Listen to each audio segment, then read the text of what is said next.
کہ ہم رسمی دین سے نکلیں. ایک ہوتا ہے حقیقت اور ایک ہوتی ہے رسم. رسمی دین کیا ہے؟ مثلا یہ کہ میرے آبا و اجداد نماز پڑھتے تھے، یا ہمارے معاشرے میں لوگ اس طرح نماز پڑھ رہے ہیں، یا ہمارے معاشرے میں داڑھی رکھی جاتی ہے، یا ہمارے معاشرے میں اس طرح کے کپڑے پہنے جاتے ہیں، یا ہم اس طرح سے عمل کرتے رہے. اب وہ عمل کرتے کرتے ہماری وہ شب و روز کی زندگی کا وہ حصہ بن گیا ہے، اور اس کی روحانیت، اس کی بنیادی عنصر، اس کا جو حقیقی مقصود ہے. مثلا ماشاءاللہ ہمارے بہت سارے ساتھی 3 تسبیحات کی پابندی کرتے ہیں. اب وہ 3 تسبیحات کی پابندی، یعنی فجر کے بعد اور مغرب کے بعد، یہ 3 تسبیحات کی پابندی صرف یہی 3 تسبیحات رہ جائے، باقی کوئی تسبیح بھی حصہ ہماری عمل کی زندگی کا نہ ہو، تو گویا کسی درجے میں ہم ایک رسمی عمل اور رسمی دین پر چل رہے ہیں. تو اسی لیے تسبیحات، رسول اللہ صلی اللہ علیہ وسلم کی زندگی دیکھیں گے، بے شمار واقعات، بے شمار قصص، بے شمار زندگی کے اندر عملی معاملات ہیں، اور ہمیں اس حیثیت سے مکمل دین پر عمل کرنے کی جستجو اور کوشش کرنی چاہیے. ایک ہے ایمانیات، دوسرا عبادات، تیسرا معاشرت، چوتھا معاملات، اور 5واں اخلاقیات.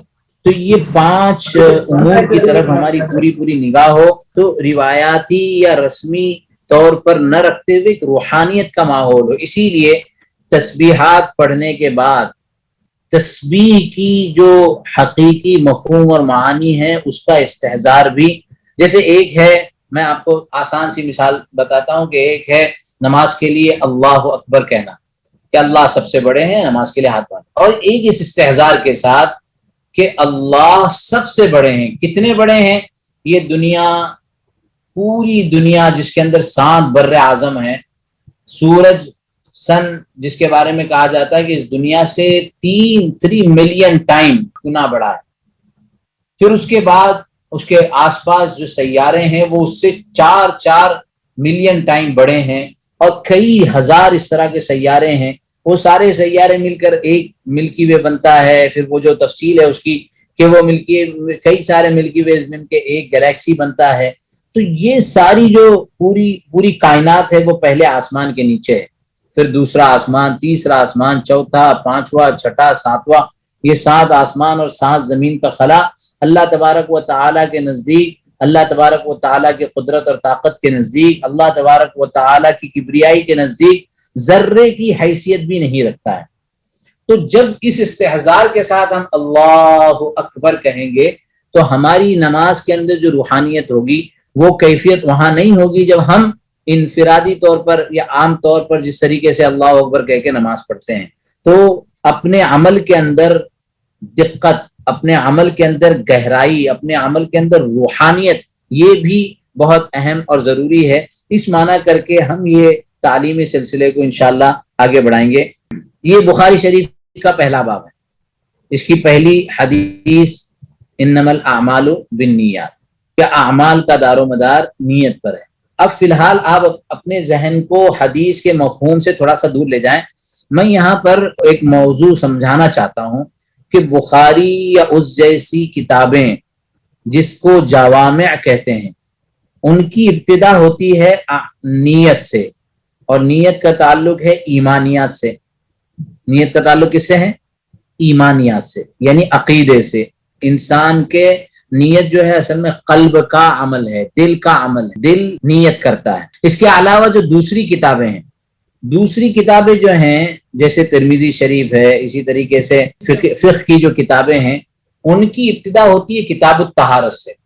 بخاری شریف یا اس جیسی بات، مسلم شریف، ان چیزوں کی ابتدا ہوتی ہے کتاب الایمان سے، اور ترمذی شریف یا فقہی کتابیں ان کی ابتدا ہوتی ہے کتاب الطہارت سے.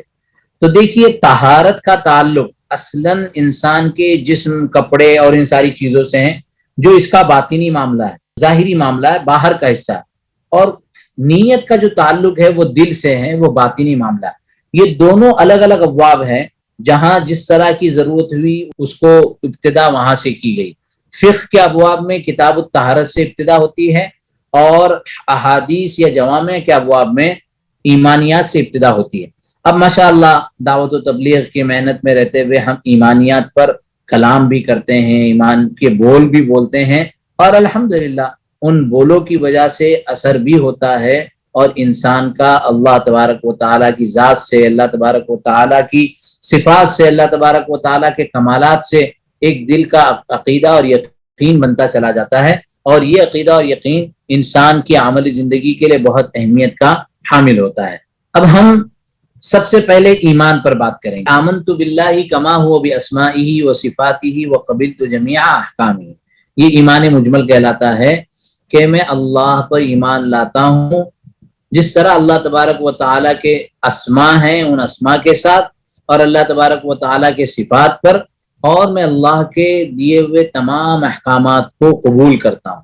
دیکھیے آگے ایک لفظ ہے اقرار باللسان و تصدیق بالقلب و عمل بالجوارح، اس کا زبان سے اقرار کرنا، اپنی زبان سے کہنا بھی ضروری ہے، اور دل سے اس بات کو تسلیم کرنا بھی ضروری ہے، اور عمل سے اس کا اظہار کرنا بھی ضروری ہے۔ یہ سمجھ لینا چاہیے کہ کوئی یہ حدیث نہیں ہے، یہ ایمانیات کے ابواب کو اہل علم و فضل نے جمع کرنے کے لیے، جیسے ہم وہ پہلا کلمہ، دوسرا کلمہ، تیسرا کلمہ پڑھتے ہیں، شاید آپ کے پاس بھی اس کا علم ہوگا، تو ایسا شریعت میں تو کوئی نہیں ہے کہ پہلا کلمہ، دوسرا، تیسرا، چوتھا، پانچواں اور پھر اس کے بعد، لیکن وہ کلمے جیسے لا الہ الا اللہ محمد رسول اللہ، یہ ایک بنیادی ذکر کا کلمہ ہے۔ اسی طریقے سے ہمارے ایمانی احکامات کے لیے، یعنی ہمارے عقائد کے لیے جس کی سوچ قرآن کریم ہے، قرآن کریم کی آیتیں انشاءاللہ ہم آگے ذکر کرنے جا رہے ہیں، تو ان کے مجموعے کو، ان کے الفاظ کو مرتب کر کے پیش کیا گیا ہے۔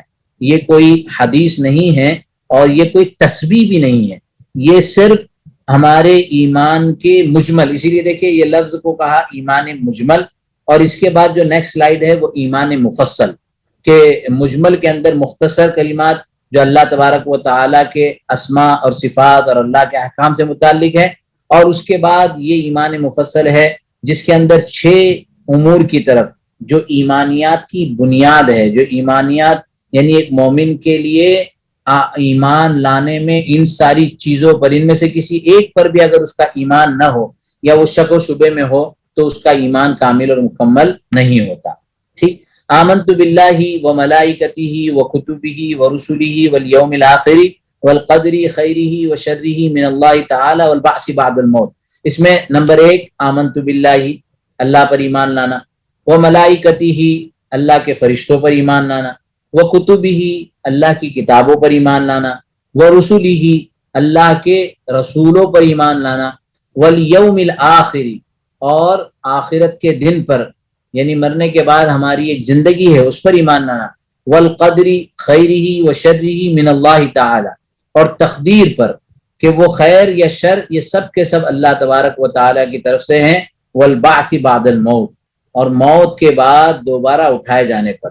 اب بعث بعد الموت اور یوم الآخر، بعث بعد الموت اور یوم الآخر قریب قریب ایک معنی میں ہے، تو اس حیثیت سے اگر آپ ان دونوں کو ایک شمار کرتے ہیں تب تو یہ 6 چیزیں ہو جائے گی، اور ان کو الگ الگ شمار کرتے ہیں تو یہ 7 چیزیں ہو جائے گی۔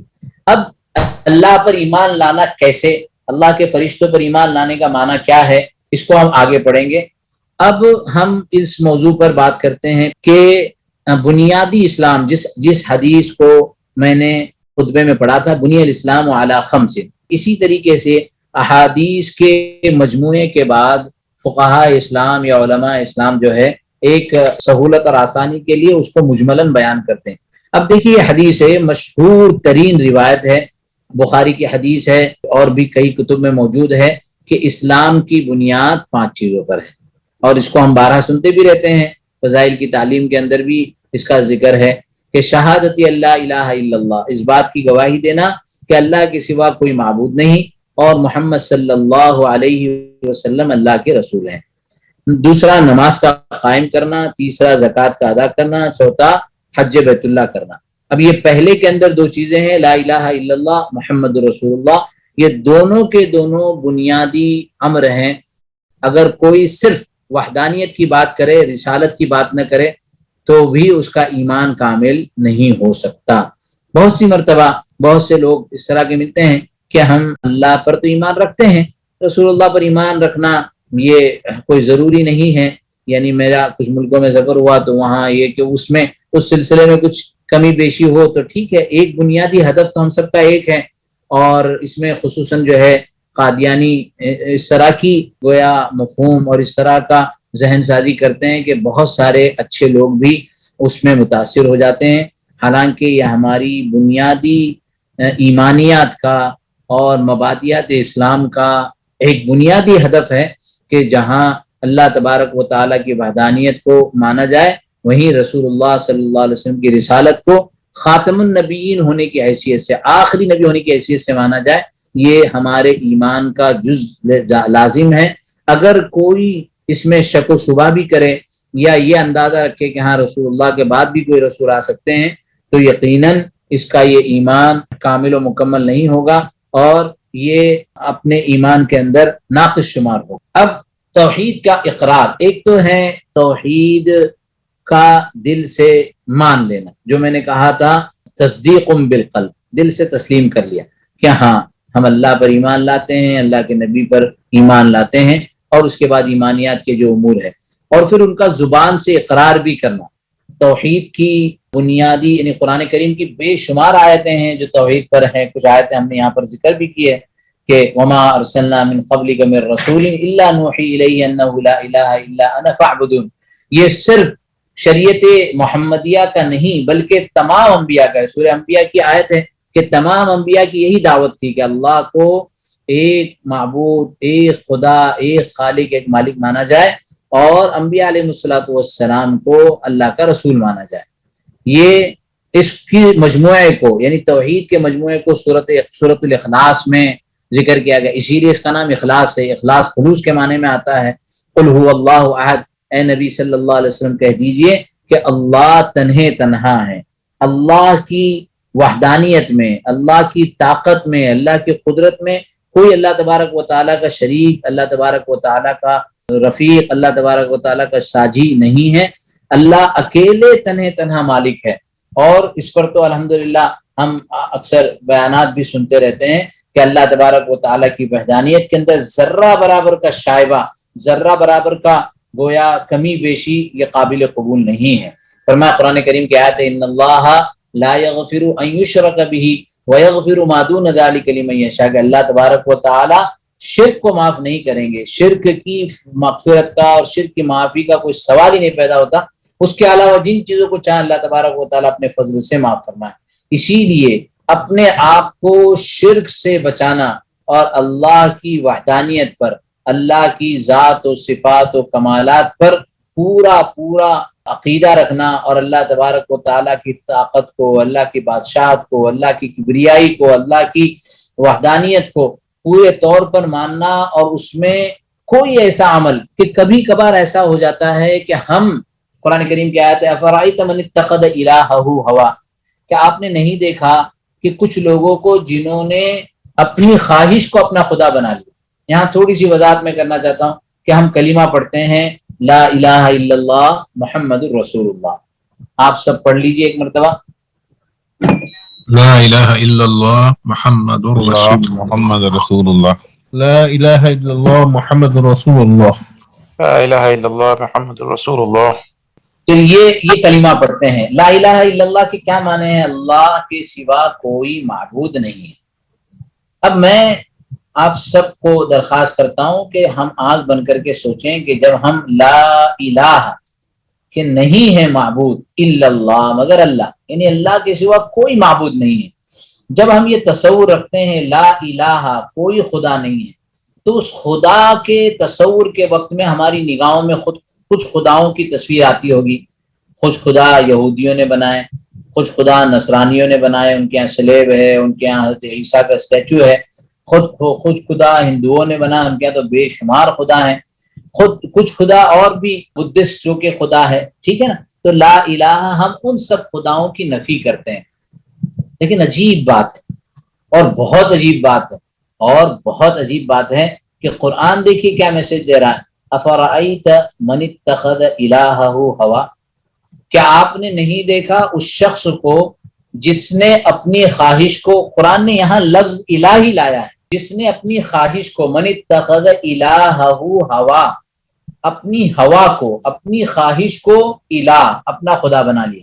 پتہ یہ چلا کہ یہ بیرونی خدا جو باہر کے خدا ہے وہ تو ہے ہی، اور اللہ کا فضل ہے ایک مسلمان خاندان میں، ایک مسلمان گھرانے میں، ایک دیندار گھرانے میں پیدا ہونے کی وجہ سے ہم ان خداؤں کی خدائیت سے، ان خداؤں کی عبادت سے تو بچے ہوئے ہیں، لیکن قرآن نے یہاں یہ بھی کہا کہ کبھی کبھار ہماری خواہش بھی ہمارا خدا بن جاتی ہے، اور ہم اس خواہش کو خدا کی طاقت میں، خدا کی قدرت میں گویا شریک کرنے لگتے ہیں۔ کیسے؟ مثلا میرا دل یہ چاہتا ہے کہ نماز نہ پڑھوں، خدا کا حکم ہے کہ نماز پڑھا جائے، اب دل کی بات کو مان لیا تو اللہ کی بات کو گویا رد کر دیا۔ اسی طرح خواہشات بہت ساری چیزوں کی طرف توجہ دلاتی ہے، بہت ساری چیزوں کی طرف بڑھاتی ہے انسان کو۔ اگر انسان ان خواہشات کا پیروکار بن جائے، ان خواہشات کا گویا غلام ہو جائے، تو اس آیت کی مناسبت سے ایسا ہے کہ پھر اس نے اپنی خواہشات کو اپنا خدا بنا لیا، اور جب اپنی خواہشات کو اپنا خدا بنا لیا تو وہ توحید کا جو بنیادی درس ہے، لا الہ الا اللہ، کہیں نہ کہیں اس کے اندر وہ کمزور ہو رہا ہے، وہ اس کے اندر اپنی عملی زندگی کے اعتبار سے کمزور ہو رہا ہے۔ اسی طرح قرآن نے آگے کہا وَأَذَلَّهُ اللَّهُ عَلَى عِلْمٍ وَخَتَمَ عَلَى سَمْعِهِ وَقَلْبِهِ وَجَعَلَ عَلَى بَصَرِهِ غِشَاوَةً۔ جب انسان اپنی خواہش کو اپنا خدا بنا لیتا ہے، اپنی خواہشات پر چلنے لگتا ہے، تو پھر اللہ تبارک و تعالیٰ اس کو علم کے ساتھ گمراہ کر دیتے ہیں، علی علم، کہ پھر اللہ اس کو اس کے علم کے باوجود گمراہ کر دیتے ہیں۔ علم ہے، نالج ہے۔ پچھلے پتہ نہیں کسی نے سوال کیا تھا، اس سے پہلے بھی یہ سوالات آتے ہیں، بہت سارے نالجبل لوگ پوری دنیا کے اندر ہیں، لیکن وہ نالج اگر خدا کے احکامات اور خدا کی تعلیمات اور اللہ رب العزت کے فرامین کے ضمن میں ہوگا تو یقیناً وہ نالج اس کو خیر اور نیکی کی طرف آگے لے کر جائے گا۔ لیکن اگر وہ نالج صرف خواہشات، نفس اور دل کی کیفیات اور اس کی تعبیر کے لیے ہے، تو دیکھیے قرآن کتنی عجیب بات کہہ رہا ہے وَأَذَلَّهُ اللَّهُ عَلَى عِلْمٍ۔ پھر ایسے خواہشات کو خدا بنانے والوں کو اللہ تبارک و تعالی علم کے ساتھ گمراہ کر دیتے ہیں۔ علم ہے لیکن گمراہ ہو رہے ہیں۔ وَأَذَلَّهُ اللَّهُ عَلَى عِلْمٍ وَخَتَمَ عَلَى سَمْعِهِ وَقَلْبِهِ۔ پھر اللہ تبارک و تعالی ان کی سماعت پر اور ان کے دلوں پر مہر لگا دیتے ہیں۔ وَجَعَلَ عَلَى بَصَرِهِ غِشَاوَةً، اور ان کی آنکھوں پر پردے پڑ جاتے ہیں۔ جب ان کی آنکھوں پر پردے پڑ جاتے ہیں تو ان کو بات سمجھ میں نہیں آتی ہے، کان پر اور دل پر پردے پڑ جاتے ہیں تو ان کو حقائق کا اندازہ نہیں ہوتا۔ وَخَتَمَ عَلَى سَمْعِهِ وَقَلْبِهِ وَجَعَلَ عَلَى بَصَرِهِ غِشَاوَةً۔ اس کے بعد اللہ کی طرف سے سوال ہے فَمَن يَهْدِي مَنْ أَضَلَّ اللَّهُ، کہ جس کو اللہ گمراہ کرے اس کو کون ہدایت دے سکتا ہے، جس کو اللہ گمراہ کرے اس کو کون بچا سکتا ہے۔ اس لیے آج کے اس درس کا ایک خلاصہ، آج کے درس کی ایک دعا جو بہت اہم ہے اور وہ آپ اور ہم روزانہ پڑھتے ہیں لیکن اس کی طرف توجہ نہیں دیتے ہیں، وہ ہے ہدایت۔ کیا ہے؟ اهدنا الصراط المستقیم۔ اہدنا الصراط المستقیم۔ اہدنا الصراط المستقیم، دیکھیے سورہ فاتحہ کی آیت ہے، چاہے نبی ہو، چاہے صحابی ہو، چاہے ولی اللہ ہو، چاہے عالم مفتی ہو، اپنی زندگی کی آخری نماز تک اس کو اہدنا الصراط المستقیم کہنا ہے۔ مطلب یہ ہے کہ ہدایت کے مراحل ہے، ہدایت کے مراتب ہے۔ ایک مرتبہ آدمی سمجھے کہ مجھے تو ہدایت مل گئی ہے، میں تو 4 مہینے جماعت میں جا کر آیا اور مجھے ہدایت مل گئی ہے، اور لوگ بھی یہ کہتے ہیں کہ یہ تو ہدایت یافتہ ہو گیا ہے۔ ٹھیک ہے، ہدایت کا ایک درجہ ملا ہے، لیکن ہدایت کے جو مراتب ہیں وہ تو ہمیشہ مانگنے کے ہیں۔ قرآن کریم کی آیت کا پڑھ لینا ایک ہے کہ ہم نے تجوید کو اور تلاوت کو پورا کر لیا، لیکن اس کی روح میں جا کر، اس کی بنیاد میں جا کر، اس کی حقیقت کو جان لینا، اور پھر بار بار بار بار اللہ سے ہدایت کی درخواست کرنا، ہدایت کے سلسلے میں مطالبہ کرنا، ہدایت کی دعا کرتے رہنا، یہ بہت بڑا عمل ہے۔ اور یہ جب بندہ اللہ تبارک و تعالیٰ سے عاجزی کے ساتھ، انکساری کے ساتھ اس عمل کو کرتا ہے تو اللہ تبارک و تعالیٰ اس کو عطا فرماتے ہیں۔ اس کے بعد رسالت کا ذکر ہے، توحید پر تھوڑی سی بات ہو گئی، تو ایک بات تو اب توحید کی ہو گئی، وحدانیت کی ہو گئی، اور وحدانیت کے سلسلے میں یعنی یہ تو اللہ تبارک و تعالیٰ کی وحدانیت یہ بنیاد ہے، عقیدہ ہے، اور اللہ کے ذات و صفات و کمالات انشاءاللہ اس کا آگے ذکر ہوگا، اور ہم کوشش کریں گے کہ جیسے سورۃ الحشر کی آخری آیات ہیں واللہ الذی لا الہ الا هو الملک القدوس السلام المؤمن المہیمن العزیز الجبار المتکبر، اور نہ یاد ہو تو کچھ چیزیں ہم اپنے پاس لکھ کر جیب میں رکھ لیں، ہفتے بھر تھوڑی تھوڑی کوشش کرتے رہیں تو انشاءاللہ قطرہ قطرہ سمندر بنے گا، ایک ایک چیز ہم یاد کرتے جائیں گے، اور اس کے ساتھ ساتھ ہم اپنے اگلے پچھلے درس کے ساتھ اٹیچ بھی رہیں گے، تاکہ ہمارے صرف علم میں نہیں بلکہ علم کے ساتھ ساتھ ہمارے عمل کے اندر بھی اضافہ ہو۔ اب توحید کے بعد رسالت، جس کے سلسلے میں نے چند چیزوں کی طرف تو اشارہ کر دیا۔ قرآن کریم کی آیت ہے ما کان محمد ابا احد من رجالکم ولکن رسول اللہ وخاتم النبیین، کہ اللہ کے نبی محمد صلی اللہ علیہ وسلم تم میں سے کسی کے والد نہیں ہیں، آپ آبا میں سے نہیں ہیں، لیکن وہ اللہ کے رسول ہیں اور خاتم النبیین ہیں۔ خاتم کے معنی ہوتے ہیں مہر، ختم لگ چکی ہے، نبی اکرم صلی اللہ علیہ وسلم کے بعد پھر کوئی اور نبی آنے والا نہیں ہے، اللہ کا آخری نبی، اللہ کا آخری رسول محمد صلی اللہ علیہ وسلم ہے۔ فرمایا والذی نفس محمد بیدی لا یسع بی احد من هذه الامہ یہودی ولا نصرانی ثم يموت ولم یؤمن بالذی ارسلت به الا کان من اصحاب النار۔ فرمایا کہ میری رسالت کے بعد، اس امت کا آخری نبی ہو، میری رسالت کے بعد کوئی یہودی کوئی نصرانی میری رسالت کے بغیر کامیاب نہیں ہو سکتا۔ تو یہ اللہ تبارک و تعالیٰ کے یہاں سے ترتیب چلی انبیاء علیہ السلام کی، حضرت آدم، پھر حضرت نوح کو شریعت دی گئی، اور حضرت نوح کے بعد یہ سلسلہ آگے بڑھا، حضرت سلیمان، حضرت یوسف، حضرت یعقوب، حضرت موسیٰ، حضرت عیسیٰ، رسول اکرم صلی اللہ علیہ وسلم پر آ کر یہ سلسلہ ختم ہوا۔ تو ہم نے وحدانیت اور رسالت کی بات کی۔ اب نماز کا قیام، اس کے سلسلے میں بات ہو گئی۔ نماز کے قیام اور نماز کے قیام کے ساتھ ساتھ نماز کے ثمرات، اس پر زندگی پر اس کا کیا اثر پڑتا ہے۔ کوشش یہ کرتے ہیں کہ ہم ایمان یعنی شہادتین، نماز، روزہ، زکوٰۃ، حج، اس کی بنیادی باتوں پر ہم بات کر لیں۔ باقی نماز تو مستقل ایک ایسا عنوان ہے جس کے اوپر کئی ہفتے تک مختلف موضوعات پہ بات چل سکتی ہے۔ تو فی الحال تو ہم ایک اوور آل، ایک مجموعی طور پر ایک مکمل ان امور کو جاننے کی اور عملی زندگی میں لانے کی کوشش کریں، پھر جب اللہ تبارک و تعالیٰ ہم کو مزید توفیق دیں گے تو ہم اس میں سے ایک ایک چیز کی تفصیل میں جائیں گے۔ نماز کے فرائض کیا ہے، واجبات کیا ہے، سنن کیا ہے، سورہ فاتحہ کا درجہ کیا ہے، اس کی صحت کا کیا معاملہ ہونا چاہیے۔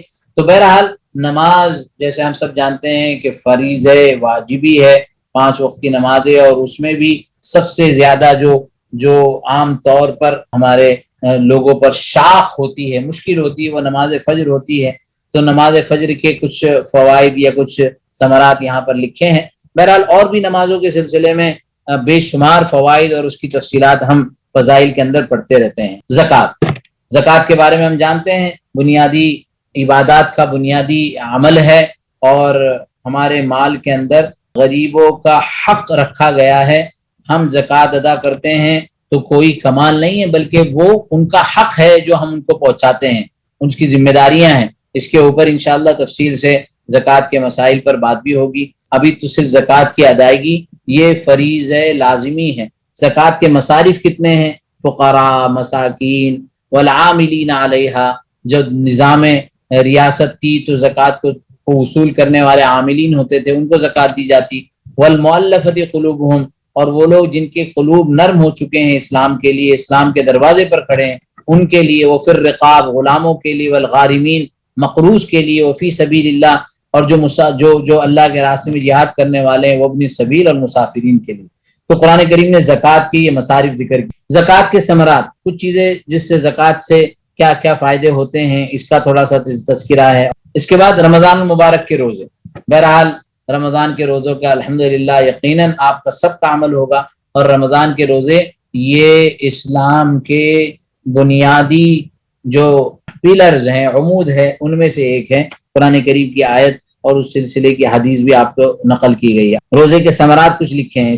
بیت اللہ کا حج فریض اسلام ہے، اور اس کی ادائیگی کے فرض ہونے پر ہم سب اس کی علم بھی رکھتے ہیں، اور اس کی تفصیل انشاءاللہ اس کے مسائل کے ساتھ مستقل ہم لوگ کریں گے۔ حج کے ثمرات۔ اب آج کے درس میں ہم نے ایک مجموعی طور پر، ایک پوری سرسری طور پر بنیادی یعنی ڈھانچہ، جس کو شریعت کا ڈھانچہ کہہ سکتے ہیں کہ دین کے 5 یا 6 شعبے ہیں، جن میں بنیادی شعبہ ایمانیہ سے متعلق ہے، پھر اس کے بعد عبادات ہے، اس کے بعد معاملات، اخلاقیات، معاملات، اور پھر اسلامی ریاست کا نظام ہو۔ اس پورے درس کا خلاصہ یہ ہے کہ ہمیں یہ استحضار ہونا چاہیے۔ سب سے پہلے ہمارا احساس، دیکھیے جو 100 قتل کرنے والے قاتل کا ذکر تھا، جس کی توبہ کا ذکر تھا، اس کے ضمن میں نے اس وقت اشارتاً ایک بات کہی تھی کہ اس کے دل کے اندر جو بے چینی تھی، اس کے دل کے اندر جو بے قراری تھی، اس کے دل کے اندر جو درد تھا، وہ بنیادی گویا ایک ہمارے لیے ایک درس ہے۔ اس میں ہمارے دل میں بس درد پیدا ہو جائے، ہمارے دل میں ایک چبھن پیدا ہو جائے، ہمارے دل میں خواہش پیدا ہو جائے، ہمارے دل میں ایک جذبہ پیدا ہو جائے۔ کہتے ہیں نا ویژن جو ہوتا ہے وہ تو انسان امیج کرتا ہے، امیجنیشن میں لاتا ہے، ایک ویژن بناتا ہے۔ انسان کے دل پر جب ویژن ہو جاتا ہے، خواب دیکھتا ہے، وہ پھر اس خواب کو پورا کرنے کے لیے کوششیں کرتا ہے۔ دنیا میں لوگوں نے کیسے کیسے خواب دیکھے ہیں، اور پھر وہ کیا کہتے ہیں اس کو کہ ناممکن کو ممکن بنانے والا نظام بھی اللہ تبارک و تعالیٰ نے کیا ہے۔ تو ہمارے اندر یہ جذبہ، یہ شوق، یہ کیفیت پیدا ہو جائے کہ دین کی یہ ساری معلومات، دین کی بنیادی تعلیمات، دین کے بنیادی فرائض جو میری ذات سے متعلق ہے، جو میرے شخصیت سے متعلق ہے، میرے آس پاس سے متعلق ہے، ان معلومات کو میں حاصل کروں، اور حاصل کرنے کے بعد اس پر عملی زندگی کو لاؤں، اور اس کے بعد تیسرا حصہ ہے کہ اس کو دوسروں تک بھی پہنچاؤں۔ ایک تو علم حاصل کروں، اس پر عمل کروں، اور اس کی دعوت دوں، اس کو دوسروں تک پہنچاؤں۔ تو یہ آج کے ہمارے اس درس میں بنیادی طور پر ہم نے وحدانیت پر بات کی۔ اب وحدانیت کے اندر یعنی اللہ تبارک و تعالیٰ کے اسماء ہیں اور اللہ تبارک و تعالیٰ کے صفاتی نام ہیں۔ صفاتی نام کے اندر جیسے سورہ حشر کی آخری آیت ہے هو اللہ الذی لا الہ الا، اس کے اندر اللہ کے صفات کا ذکر ہے، الرحمن، الرحیم، الملک، القدوس، السلام، المؤمن، المہیمن۔ اس طریقے سے 99 نام ہم بارہا سنتے رہتے ہیں۔ اگر اللہ نے توفیق دی، ممکن ہو سکا تو ہم وہ 99 نام یاد کر لیں۔ اس کے سلسلے میں احادیث میں اس کی بڑی فضیلت بھی آتی ہے کہ ان 99 نام کی کیا برکتیں ہیں، کیا فضائل ہیں۔ اسی طریقے سے اللہ تبارک و تعالیٰ کے صفات کے ساتھ اللہ تبارک و تعالیٰ کی وحدانیت پر، اللہ تبارک و تعالیٰ کی قدرت اور طاقت پر جو زبانی اقرار کے ساتھ ساتھ جو قلبی کیفیت ہے، اس کا اثر انسان کی زندگی پر پڑتا ہے۔ یعنی بہت سی مرتبہ فائنینشل پرابلم ہو جاتے ہیں، آمدنی کے ذرائع کے سلسلے میں مسائل ہوتے ہیں۔ اب جب انسان اللہ کی ذات کو رازق، خالق، رزاق مانتا ہے کہ رزق دینے والا اللہ ہے، روزی دینے والے اللہ ہیں، اور میری تقدیر میں جو ہے وہ مجھے ضرور مل کر رہے گا، جو میرے مقدر میں نہیں ہے وہ مجھے بالکل نہیں مل سکتا۔ ہاں، اس کا مطلب یہ نہیں ہے کہ جد و جہد کرنا، مجاہدہ کرنا، کوشش کرنا وہ نہیں ہے۔ مجاہدہ والذین جاہدوا فینا لنہدینہم سبلنا، جہاد تو اللہ تبارک و تعالیٰ نے اپنی معرفت کے لیے بھی کہا، والذین جاہدوا فینا، جو ہماری راہ میں مجاہدہ اختیار کرے گا، لنہدینہم سبلنا، ہم اس کے لیے بے شمار راستے کھول دیں گے۔ تو من جد وجد، جو کوشش کرتا ہے وہ پاتا ہے، جو کوشش کرتا ہے اس کو اس کے فوائد اور اس کے نتیجے حاصل ہوتے ہیں۔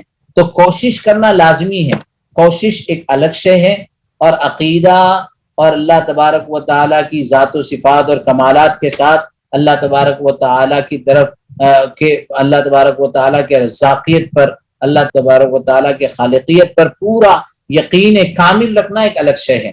جب ایمان انسان کا اس حیثیت سے مضبوط ہو جاتا ہے تو آپ یقین کریں عملی زندگی اس کی بہت آسان ہو جاتی ہے، بہت آسان ہو جاتی ہے جتنا اس کے پاس ہے۔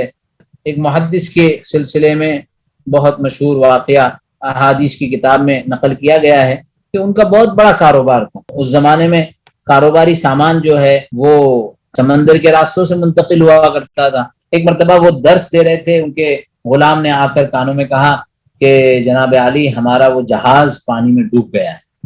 اب اس زمانے میں پانی میں جہاز کے ڈوب جانے کا مطلب تو یہ تھا کہ ساری کی ساری دولت ختم ہو گئی، بہت سارے لوگوں کے اس کے اندر مال تھے اور ان سب کی لائبلٹیز، ان سب کے جو ہے ڈیپٹ ان کے سر پر آ گئے ہیں، یعنی پوری طرح تباہ ہو گیا۔ تھوڑا سا کاروبار میں نقصان ہونا ایک الگ چیز ہے اور پورا جہاز کا ڈوب جانا ایک الگ چیز ہے، لیکن انہوں نے 2 منٹ تک اپنے گردن کو نیچے جھکایا اور اس کے بعد کہا الحمدللہ۔ ان کا رعب اتنا تھا کہ وہ غلام کی ہمت نہیں تھی کہ وہ پوچھ سکے، اس کو پتا بھی، دوسروں کو پتا بھی نہیں کہ بھئی اس نے کیا کہا اور انہوں نے الحمدللہ کہا۔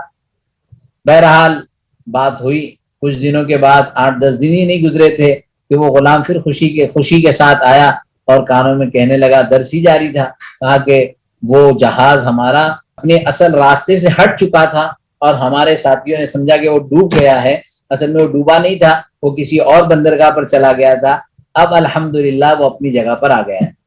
انہوں نے پھر نیچے گردن کی، 2 منٹ تک انتظار کیا، پھر کہا الحمدللہ۔ اب تو اس غلام سے رہا نہیں گیا، اس نے کہا حضرت بات تو سمجھ میں نہیں آئی، جب نقصان ہوا تھا تب بھی کہا آپ نے الحمدللہ، اور جب خبر خوشی کی ملی تب بھی کہا الحمدللہ، تو یہ حمد کس بات کی تھی؟ ہم تو نقصان پر کہتے ہیں انا للہ و انا الیہ، اتنا زور سے پڑھیں، اور اگر بڑا جہاز ٹوٹ جائے تو ٹوپی نکال کر انا للہ پڑھنے کی بات آ جائے، لیکن انہوں نے تو الحمدللہ کہا۔ بات دراصل یہ ہے کہ جب آپ نے پہلی خبر مجھے دی تو میں نے اپنے دل کو ٹٹولا کہ یہ فیصلہ کس کا ہے۔ دل نے کچھ دیر کے بعد آواز دی کہ اللہ کا، کیا میرا ایمان سلامت ہے، میں اللہ کے اس فیصلے پر راضی برضا ہوں۔ پھر جب نفی کی خبر آئی تو دل کو دیکھا کہ یہ فیصلہ کس کا ہے، نقصان جب اللہ کی طرف سے اس کو قبول کیا تو نفع کس کی طرف سے، یہ بھی اللہ کی طرف سے، تو کہا الحمدللہ۔ جب یہ کیفیت انسان کی ہوگی تو نفع ہونے پر عیاشی نہیں کرے گا اور نقصان ہونے پر ماتم نہیں کرے گا، ورنہ انسان کی کیفیت یہ ہوتی ہے کہ ذرا سا نقصان ہونے لگے تو کیا اللہ کو میں ہی ملا تھا اور میرے ساتھ ہی ایسا ہونا تھا، اور اس طرح کی بے شمار باتیں جو اس کو ایمان سے بھی خارج کر دیتی ہے، اور پھر وہ انسان کبھی دوبارہ کھڑا نہیں ہو پاتا ہے۔ لیکن اگر اس کا ایمان مضبوط ہو، اس کی اللہ تبارک و تعالیٰ کے ساتھ ربط و ضبط اور تعلق مضبوط ہو، بڑے سے بڑے مسائل آ جائیں، وہ مسائل اس کو فرق کرنے والے نہیں ہیں، وہ مسائل اس کی دلی کیفیات میں کوئی فرق دینے والے نہیں ہیں۔ کچھ وقت سوال جواب کا رہے گا، تو یہ ایک بنیادی گویا مجموعی ایک تاثر تھا اور مجموعی ایک نگاہ تھی ہماری توحید اور رسالت، اور اسی طریقے سے نماز کا قیام، زکوٰۃ کی ادائیگی اور بیت اللہ کا حج اور رمضان المبارک کے روزوں پر۔ اب ان کی جو تفصیلات ہے انشاءاللہ اللہ نے موقع دیا تو آئندہ دروس میں ان کی تفصیلات پر بات ہوگی۔ وصلی اللہ وسلم علی نبینا محمد وعلی آلہ وصحبہ اجمعین۔ جی میں 2 سوال تھے میرا جی پہلا سوال یہ تھا کہ جو دین کے 5 شعبوں کی بات ہوئی تھی اس میں کچھ ساتھی ہیں جو کہ تزکیے پہ بہت محنت کرتے ہیں، ضربیں لگانا پہ محنت کرتے ہیں، وہ کون سی 5 شعبوں میں 5 چیزیں؟ جو 5 شعبوں کی بات ہوئی شروع میں، ایمانیات، عبادات، ایمانیات، معاشرت۔ جی ہاں، تو تزکیہ اس میں سے کون سے شعبے میں آئے گا؟ ٹھیک ہے۔ دوسرا سوال میرا تھا مفتی صاحب کہ جب ہم کسی بھی کام کو کرتے ہیں، خاص طور پہ جو دین کی محنت ہے، اس میں ہم جیسے کمزور لوگ چاہتے ہیں نتیجے دیکھنا، تو وہ ایسا ہم اپنے دل اور اپنے دماغ کی تربیت کیسے کریں کہ ہم استقامت کے ساتھ چلتے بھی رہیں لیکن صبر کا دامت بھی ہاتھ سے نہ چھوڑیں اور دل بھی نہ چھوڑیں کہ یار کچھ دکھ نہیں رہا آگے؟ ایسے تو میں سمجھ چکا ہوں، لیکن فاروق صاحب یہ دوسرے سوال کو اور واضح کیجیے ان کے۔ جی یہ کہہ رہے ہیں مفتی صاحب، بعض اوقات یہ ہوتا ہے جو تبلیغ والے ہوتے ہیں، ہم 40 دن 4 میں لگا کے آتے ہیں اور کہتے ہیں اچھا اب انشاءاللہ میرے سے جو ہے نا پورے آسٹریلیا کو ہدایت مل جائے گی، تو وہ جب آ کے محنت کرنا شروع کرتے ہیں تو وہ 2 ساتھی بھی نہیں ان کے ساتھ مسجد میں آتے، تو وہ کہتے ہیں یہ جو ہے نا ہمارے ریزلٹس ہمیں جلدی نظر نہیں آتے، تو اس کی استقامت کے لیے کیا کریں اور یہ کیا اس کے پیچھے راز ہے؟ لا الہ الا اللہ۔ دیکھیے تزکیے کی بات آپ نے کی، یہ شعبہ زندگی، شعبہ دین میں کہاں آتا ہے؟ اس کا تعلق تو یقیناً عبادات سے ہے، عبادات کے جو حصے ہیں، عبادات کی جب ضمن میں آگے جب بات چلے گی تو اس میں اذکار کی بات آتی ہے، ذکر کی بات آتی ہے، تو اور ذکر، اب ذکر کی تفصیلات آتی ہے، ذکر کے اصل معنی ذکر یذکر، ذکر کے معنی یاد دہانی. ذکر کا جب بھی لفظ آتا ہے نا تو ہماری ذہن چلا جاتا ہے اس زبان کے ذکر پر. اذکر حازم اللذات، ایک جگہ حدیث میں کہا گیا ہے کہ لذتوں کو ختم کرنے والی چیز کو، حازم ختم کرنے والی چیز کو یاد کرو. اب یاد یہاں پر ذکر یذکر زبان سے نہیں ہے بلکہ ذہن سے ہے. تو ذکر جو ہے وہ اصل ذہن سے ہے. یہ جو ضربے لگانے والی یا تزکیے کی جو بات ہے نا، چونکہ انسان صرف لفظ زبان سے کہہ دے تو وہ لفظ اس کا اس کیفیت کے ساتھ اس کے اندرون میں نہیں اترتا. تو پھر کچھ اللہ کے نیک بندے ہیں وہ اس کی ترتیب بتلاتے ہیں کہ اچھا ٹھیک ہے آپ ذکر جہری کرو، آپ اتنے توجہ کے ساتھ ذکر کرو، پھر اس کے اندر اور مزید تفصیلات ہے. ہم نے ابھی جس موضوع پر بات کی ہے وہ بہت بنیادی باتیں ہیں. اس بنیادی بات کی تفصیل میں بہت بڑا ایک باب ہے. آہستہ آہستہ انشاءاللہ وہ ابواب کھلیں گے. البتہ آپ نے پوچھا وہ باب کس حصے کا ہے، تو وہ عبادات کے معاملات میں ہے کہ عبادات میں رسول اکرم صلی اللہ علیہ وسلم جیسے نماز روزہ ان اعمال میں تھے، ان کے ساتھ ساتھ دیگر اعمال بھی تھے، اور ان اعمال کی تفصیلات احادیث کی روشنی میں لوگوں کو بتلائی جاتی ہے. نمبر 2، آپ نے جو کہا کہ ہم کمزور ایمان والے، یہ آپ کے کمزور نہیں قوی ایمان کی علامت ہے. یہ آپ کے قوی ایمان کی علامت ہے کہ آپ کا ایمان نتیجے کی فکر میں ہے. جب نتیجے کی فکر ختم ہو جائے تو آدمی کام کرنا چھوڑ دیتا ہے. لیکن ہمارے لیے بہترین اسوہ، بہترین نمونہ حضرت نوح علیہ الصلوۃ والسلام ہے. آپ تھوڑی دیر کے لیے تصور کریں کہ نوح علیہ الصلوۃ والسلام کی 950 سال، ایک تو نبی ہے اور اتنے عظیم نبی، اولو العزم نبیوں میں ان کا شمار ہے، اور نبی کا ایمان، نبی کے دعوت کا انداز، نبی کو اللہ کی وحدانیت کے ذکر کرنے کا انداز، ہم تو اس کے مطلب یہ کہ خاک کے خاک کو نہیں پہنچ سکتے. اتنا بڑا نبی اپنی قوم کو ایک بنیادی بات سمجھا رہا ہے کہ اللہ کی وحدانیت پر آ جاؤ، لیکن قوم اس بات کو نہیں سمجھتی ہے. اتنا عرصہ گزر جاتا ہے، بلکہ نہ سمجھنے کے علاوہ ظلم و زیادتی بھی کر رہی ہے. تو یہاں ہمارے لیے استقامت کی خیر، استقامت کی دعائیں بھی ہے کہ ہم نے اللہ سے استقامت مانگے، اور ساتھ ساتھ میں ہم نتیجے کی طرف نہ جائیں. ہم نتیجے کے مکلف نہیں ہیں. آپ 4 مہینے لگانے کے بعد صرف آسٹریلیا کی نیت نہ کریں بلکہ پورے عالم کی نیت کریں، بلکہ یہ نیت کریں کہ اللہ اگر آسمانوں پر کوئی دنیا قائم ہے، زمین کے نیچے بھی کوئی جو ہے مخلوق ہے، تو میں وہاں بھی آپ کے دین کی بات کو پہنچاؤں گا. نیت ہماری بہت بلند ہو اور عمل کرتے رہیں، محنت کرتے رہیں. البتہ یہ لفظ صبر آپ نے کہا نا، صبر یہاں تو یہ تو صبر کی جیسے 3 قسمیں ہیں، صبر علی الطاعہ، صبر علی المعصیہ، صبر علی المشاکل. تو نیکی پر صبر کرنا، اپنے آپ کو اعمال صالحہ پر جمانا، یہ بھی صبر ہے. اپنے آپ کو گناہوں سے بچانا، یہ بھی صبر ہے. اور مشکلات، مسائل، تکلیفیں آئیں اس کے اوپر جمنا، یہ بھی صبر ہے. تو یہاں تو یہ صبر کی بات نہیں آئے گی، البتہ استقامت کی بات آئے گی کہ ہم مکلف ہیں دعوت دینے کے، ہم مکلف ہیں دین کی بات کے پیغام کو پہنچانے کے. باقی اللہ تبارک و تعالی اس کے نتیجے کا ذمہ دار یا اس کا نتیجہ جو ہے اللہ تبارک و تعالی کے پاس ہے. سبحان اللہ و بحمدہ، سبحانک اللہم و بحمدک، نشہد ان لا الہ الا انت، نستغفرک و نتوب الیک. سبحان ربک رب العزت عما یصفون، وسلام علی المرسلین، والحمد للہ رب العالمین.